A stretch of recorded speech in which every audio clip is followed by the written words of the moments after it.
Welcome to ASK classes. कल class 11 के इतिहास का पेपर है और इतिहास के लिए मैंने आपके सामने वेरी मोस्ट आईएमपी 15 क्वेश्चन को टिक लगवा दिया था। आज के इस वीडियो में हम कुछ क्वेश्चंस को और बताने वाले हैं जो हमारे कुछ चैप्टर्स छूट गए थे। अगर आपने हमारे पार्ट नंबर फर्स्ट के वीडियो को देखा होगा तो लेखन कला और शहरी जीवन, साथ में 3 महाद्वीपों में फैला हुआ साम्राज्य, यायावर साम्राज्य मतलब मंगोल साम्राज्य, इन 3 पार्ट से जितने भी क्वेश्चंस बन सकते थे मैंने बहुत अच्छे से बताया है, टिक भी कराया है। अब हमारा ये नेक्स्ट वीडियो होने जा रहा है जिसमें हम कवर करेंगे 3 वर्ग और बदलती हुई संस्कृति परंपराएं। यहाँ के क्वेश्चंस को टिक करने वाले हैं। तो चलिए बिना टाइम वेस्ट किए फटाफट हम करते हैं वीडियो को शुरू। कौन कौन से क्वेश्चंस आएंगे उसे टिक करा देते हैं और आसान भाषा में हम बहुत सारी चीजों को समझा भी देंगे, परेशान नहीं होना है, ठीक है। बाकी कल मॉर्निंग में आपको मिल जाएगा बूस्टर डोज। इतना पढ़ लेना, तुम्हारा एग्जाम में काम हो जाएगा। हमारा अध्याय 4 कह रहा है कि 3 वर्ग, ये पेज नंबर 40 में है, तो फटाफट हम पेज नंबर 40 ओपन कर लेते हैं और आगे बढ़ते हैं। ठीक, तो ये रहा है आपके सामने पेज नंबर 40।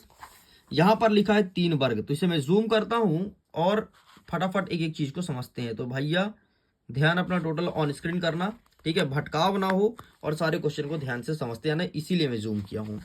ठीक, तो यहां से तो कुछ नहीं आ रहा है, यहां से चुपचाप छोड़ दो तुम। क्वेश्चन होगा यहां से शुरू।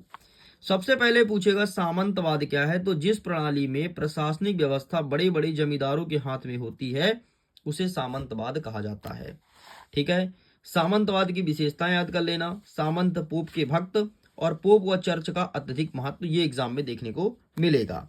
ठीक है, इतना करने के बाद आपको यहां से कुछ नहीं पढ़ना है।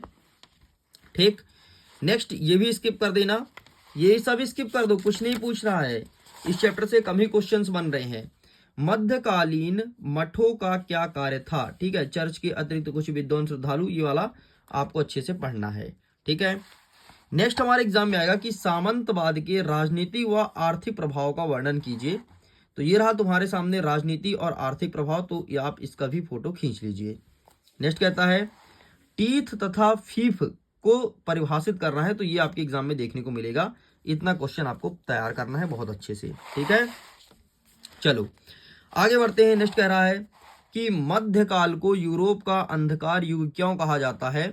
इस क्वेश्चन को तैयार कर लें, जैसे सामाजिक अव्यवस्था।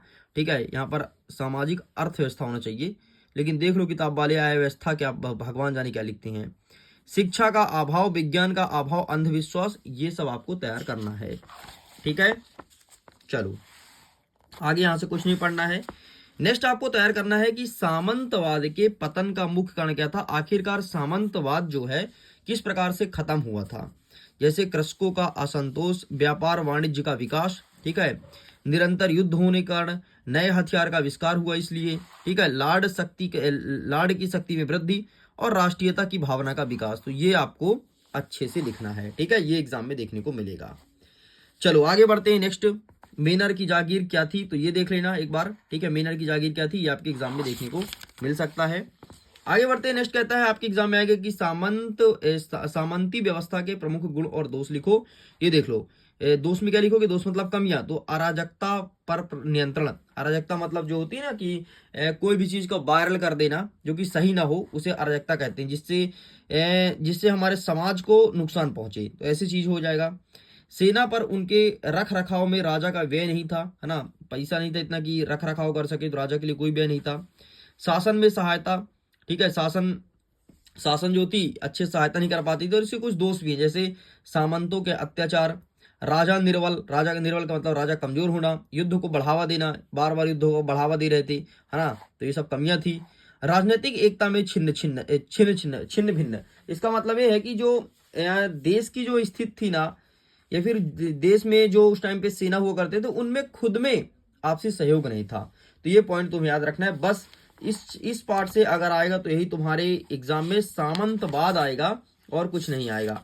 बाकी कुछ मत पढ़ना, टोटल तुम्हें सामंतवाद पर फोकस करना है। भले यहाँ 3 वर्ग लिखा है, लेकिन तुम्हें केवल एक वर्ग पढ़ना है, वो है सामंतवाद। वहीं से 2 नंबर, 3 नंबर और 4 नंबर के क्वेश्चंस बनेंगे। खत्म होता है। अंतिम पाठ आ गया है तुम्हारा बदलती हुई संस्कृति परंपराएं। आइए देखते हैं यहां से कौन कौन से क्वेश्चंस बन सकते हैं। सबसे पहले आप देख लेना कि भैया मानवतावाद क्या है। तो यह एक जीवन दर्शन है जिसमें मनुष्य और उनके लौकिक जीवन का विशेष महत्व दिया जाता है, यही है मानवतावाद। ये तुम्हें तैयार करना है, ठीक है।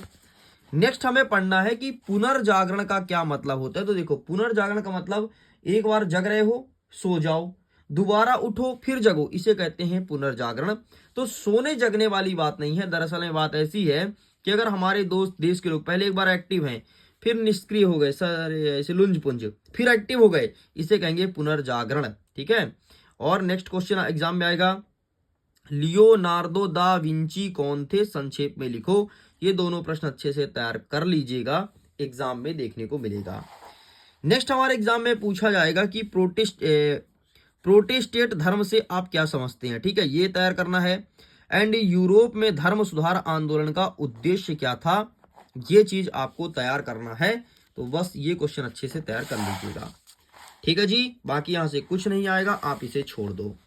नेक्स्ट क्वेश्चन जो हमारे एग्जाम में आएगा, पुनर्जागरण पर कागज और छापा खाने के आविष्कार का क्या प्रभाव पड़ा। या छाप खाने मतलब जानते हो ना, प्रिंटिंग प्रेस, जैसे किताब छपा है ना, वैसे ही छाप खाना होता था पहले, ठीक है। तो छाप खाने का आविष्कार किस वैज्ञानिक ने किया था, इस विश्व पर इस आविष्कार का क्या प्रभाव पड़ा, ये एग्जाम में देखने को मिलेगा, ठीक है। तो आप इसका फोटो खींच लो भाई साहब। आगे बढ़ते हैं, पुनर्जागरण सबसे पहले इटली में ही क्यों हुआ, ठीक है, ये प्रश्न तैयार कर लेना, है ना। इटली के लोग सबसे पहले क्यों जगे, फिर हमारे भारत के भी जगे थे, लेकिन पहले इटली में हुआ था पुनर्जागरण। तो क्या क्या रीजंस थे, ये रीजंस देखना है, ठीक। नेक्स्ट, मार्टिन लूथर किंग कौन था, एक समाज सुधारक थे, केवल इतना ध्यान रखना, ठीक है। एक नंबर का प्रश्न बनेगा, बाकी कुछ नहीं बनेगा, ठीक, कुछ नहीं बनेगा। नेक्स्ट कह रहा है कि यूरोप में पुनर्जागरण का क्या कारण था, आखिरकार क्या कारण था कि यूरोप के लोग सबसे पहले जगे, और यूरोप में भी सबसे पहले लोग जगे इटली के, तो ऐसा क्या रीजन था, क्या उनको इटली खाना था इसलिए जगे थे, ठीक है। तो ये तुम्हारे एग्जाम में देखने को मिलेगा। कस्तूनिया का पतन, ठीक है, धर्म युद्ध, मंगोल साम्राज्य का प्रभाव बहुत ज्यादा बढ़ गया था, ठीक है, सामंत का अंत हो गया था, सामंतवादी का, और मानवता का विकास, ठीक, इस कारण से पुनर्वाद आया था, सॉरी, इस प्रकार से पुनर्जागरण आया था। खत्म। नेक्स्ट देख लेना कि मानवतावादी विचार के क्या अभिलक्षण थे, मतलब क्या लक्षण थे। तो जो मनुष्य होता है उसके अंदर क्या क्या होता है, धर्म को नियंत्रण से मुक्ति मिलता है, ठीक है, मतलब धर्म को रोक के नहीं रखता कि अरे ये धर्म है इसको बांध के रखे, नहीं, ये नहीं करता। जो मानवतावादी होता है ना, वो रूढ़िवादी, पाखंड, इनकी आलोचनाएं करते हैं कि भैया ये सब गलत बात है। जैसे आजकल देखे होगे कि काली माँ के सामने बकरा का बलि चढ़ेगा, भैया कभी दुर्गा माँ, भगवान जी कभी बकरे का बला नहीं मांगती है ना। वो सब जो वहाँ के पंडित पुजारी रहते हैं उनको खाना होता है, तो वो बोलते हैं कि बकरा का बलि चढ़ेगा, दारू लगेगा, देखे होगे बहुत जगह कहते हैं दारू चाहिए, दारू। अरे भैया कोई भगवान दारू काहे पिएगा, और अगर भगवान दारू पिएगा तो हमको दारू पीने से मना काहे कर रहे हैं, है ना। तो ये सब चीजें हैं, तो ये सब अपने स्वार्थ के लिए लोग बात करते हैं। ना तो भगवान दारू मांगता, ना तो भगवान मुर्गा मांगता, ना तो बकरा मांगता, मैं देखता हूं आजकल आसपास, तो वही कहलाता है रूढ़िवादी, ठीक है। तो इसको अंत करना।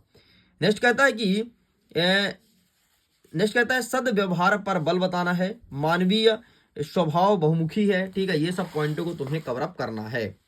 आगे बढ़ते हैं। नेक्स्ट हमारा कह रहा है प्रश्न क्रमांक 3, 17वीं शताब्दी के यूरोपियों को विश्व किस प्रकार भिन्न लगा, उसका एक विवरण देना है। तो ये रहा तुम्हारे सामने, खत्म। इतने क्वेश्चन तुम्हें तैयार करना था। नेक्स्ट हमारे एग्जाम में देखने को मिलेगा कि धर्म सुधार आंदोलन से आप क्या समझते हैं, इसके कारण का उल्लेख कीजिए। ये रहा है आपके सामने धर्म सुधार आंदोलन, जैसे पुनर्जागरण हो गया, चर्च की कुरीतियां हो गई, ठीक है। नेक्स्ट हो गया कि मध्य वर्ग का उदय हो गया, आर्थिक शोषण, शक्तिशाली राष्ट्र का उदय, मार्टिन लूथर का प्रभाव। तो ये हमारे एग्जाम में देखने को मिलेगा, ठीक है जी। नेक्स्ट कह रहा है कि पुनर्जागरण काल में नवीन खोज की व्याख्या करना है, तो ये इसे भी तैयार कर लीजिएगा, बाकी कुछ नहीं करना है। लो राम राम होता है हमारे पाठ का, इतना ही पढ़ना था, सब कुछ कंप्लीट कर दिया हूं भाई। इसके बाहर से एक भी प्रश्न नहीं जाएगा, तुम्हें टेंशन नहीं लेना है, बढ़िया आराम से इत्मीनान से सारे क्वेश्चन को अच्छे से तैयार करना है। ओके, सो मैं करता हूं वीडियो को, थैंक्स फॉर वॉचिंग। खुश रहिए, पढ़ते रहिए, मुस्कुराते रहिए। जल्दी मिलेंगे अब आपके सामने बूस्टर डोज को लेकर के। Thank you.